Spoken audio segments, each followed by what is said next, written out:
Okay, so we are asked to find the displacement in meters. So let's read the question first. The potential energy in joules stored in a spring is equal to the product of 1/2 of the spring constant in newtons per meter and the square of the spring's displacement from its equilibrium position in meters. So before we continue reading, let's write that down.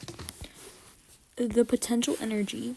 So potential energy is equal to the product of 1/2 of the spring constant. So I'm just gonna write spring constant times and the square of the spring's displacement from. So the spring displacement will just stand for SD and then the square of that.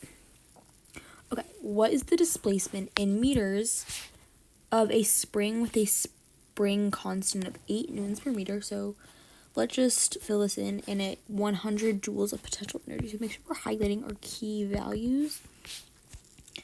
So it's going to be 100 joules of potential energy. So potential energy is over here. So let's just write in 100 joules is equal to 1/2 of 8, which is going to be 4, times, and then we're looking for, I'm going to change this to an x squared. So what you can do at this moment is you can throw this equation into a Desmos regression. So I'm going to show you guys how I do that right now.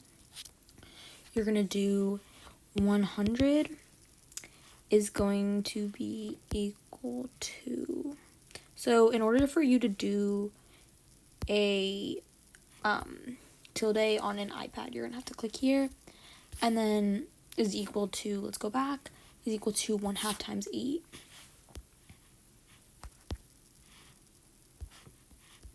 1/2 times 8, which is also 4.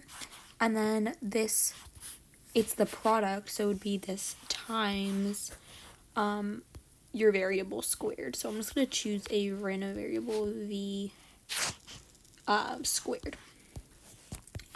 So you can see that v is equal to 5, and our question is asking us what is the displacement in meters, and right above we say the square of the spring displacement. So x is equal to 5, and our answer would be 5.